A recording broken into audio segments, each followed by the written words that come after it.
Shiloh come? Shiloh is Christ. Shiloh means peaceable. What that means by calling Christ peaceable means that he made peace between us and the Father, because we broke the law, the covenant, so there had to come somebody to redeem us back to the Most High, because we became outcasts when we broke the covenant. So Christ made the final sacrifice and redeemed us back to the Father, so he made peace between us and the Father. That's why it's called that, peaceable. Go on. And unto him shall the gathering of the people be. And when it say unto him shall be together, it's talking about Christ and it's talking about Judah. Shiloh is Christ. Everybody got that? And unto him shall the gathering of the people be, means Christ. Christ had to come and wake them up first with the 12 disciples. Okay, now Judah is petitioned to go out and gather the tribes. So that's what's happening now. Right on. The 11th verse. Binding his foals unto the vine, and his asses colt unto the choice vine. The vine is talking about is grapes, wine, the grapevine. The so-called Negro like one? Yeah, what's the name? Red Fox used to talk about that. Hey, but they drinking that Muscatel and Swiss up, that bad guy. Okay? What's that? Midnight train. Midnight train. He washed his garments in wine. Yeah, hey, that means you drink, anytime you wash your garments in wine, that means you're drinking a lot of wine. So it's spilling all over your garments, right? Everybody got the understanding of that? Go on. And his clothes in the blood of grapes. And his clothes in the blood of grapes means he spilled a lot of wine on himself. Meaning he drinks a lot of wine. Everybody got the meaning of that? So Judah, the so-called Negro, do drink a lot of wine. Maybe they don't drink much wine like now because they into what? Crack and all that other stuff. Back there in the 50s and all that, Judah used to drink a lot of wine. That's why Red Fox and all them was talking about that. That's why, what's his name? Richard Pryor. When he's doing the thing, got the imaginary wine bottle in his hand. There we go. The 12th verse. His eyes shall be red with wine. Meaning he like a lot of wine. And it's also talking about Christ was like a lot of wine. Everybody got that? And that's telling you why his eyes were red. When you go and you read that his eyes were red. In Revelation. Everybody got that? Go on. And his teeth white with milk. They used to have them signs down south. I don't think any of y'all know about that. Where they had Jake on the sign and you just see the white eyes and you see the teeth. Yeah, sample. White. Sample. Okay. Oh, you saw them, right? Yeah. You sit on these boats and everything. Sometimes they have just his eyes and his teeth and a big old slice of watermelon with a bite. The 13th verse. Zebulun shall dwell at the haven of the sea. Now we down to the tribe of Zebulun. We got Judah. Judah is who? Reuben is who? Simeon is who? Levi is who? Okay. Now start again. Reuben is who? Simeon is who? Dominican what? Of Indian descent and Negro descent. Listen good. Of Indian father and Negro father. So you can understand. Levi is who? Okay, Judah is who?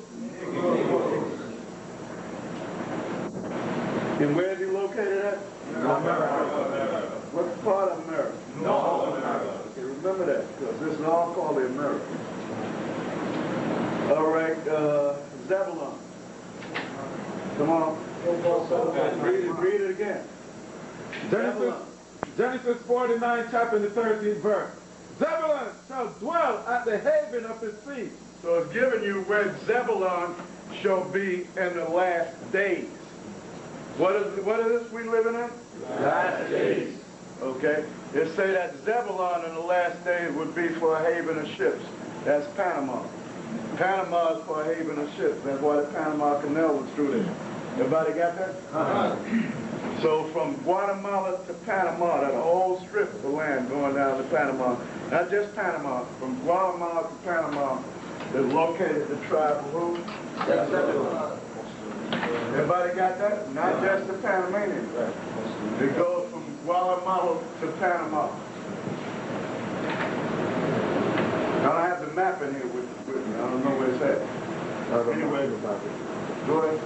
And he shall be for an haven of ships.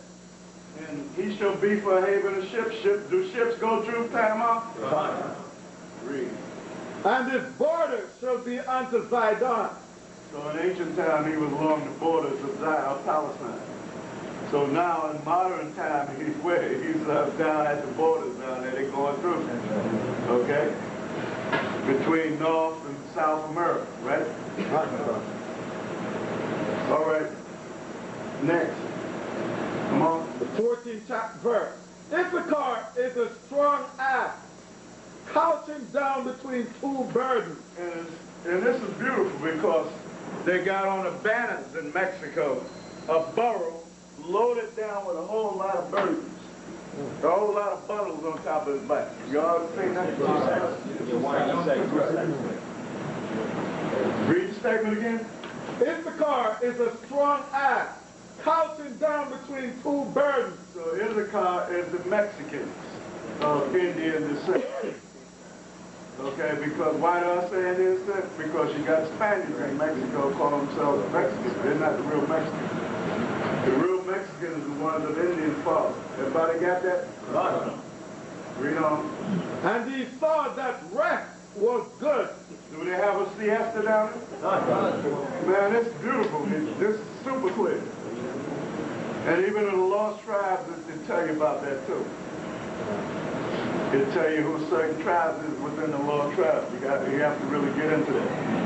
I can't think of where the part is where it tell you about Ephraim. Yeah, 376. 376. Ephraim and Manasseh. Yeah. Go ahead. And the land that it was pleasant. And when it's saying the land that it was pleasant means he was a farmer. Is he a farmer? Right. Remember during the revolutionary against the Spaniards, against the Germans and the Portuguese that was in their land, the Dutch that was in Mexico, they were fighting against them. Pancho Villa, Zapata, Emiliano, I think his name is, Emiliano Zapata. Okay? They made a movie about that, Zapata, Viva Zapata with Marlon Brando. And they darkened him up to make the movie. Plus he's supposed to be Indian. They darkened him up. How many of you saw that movie? Okay? That's a true story. Very long. And bowed his shoulder to bear.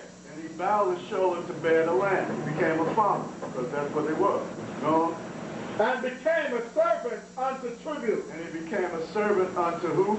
Tribute. So who was making him pay tribute? The Spaniards, the Dutch, and the Germans that was in there was making him pay tribute. And then he rebelled against them. That's Pancho Villa and all of that, and Viva Zapata and so on. Everybody with me? All right, go on. So, who is Issachar? Mexican. Indian. 16. Dan shall judge his people as one of the tribes of Israel. So Dan did that. That's how you had Samson and all that. But now when you go to Revelation, Dan is not in the list. Go to Revelation. Because one of the tribes had to be taken out because there was too many. How many was it when we came out of Egypt? 13. Why was it 13 tribes? Levites were the teachers. Right. Levites played the priesthood. That's why. Now, after the Levites prayed the priesthood, then they're supposed to go back to 12. That's why it says this in Revelation. Read it for 4 verses. Revelation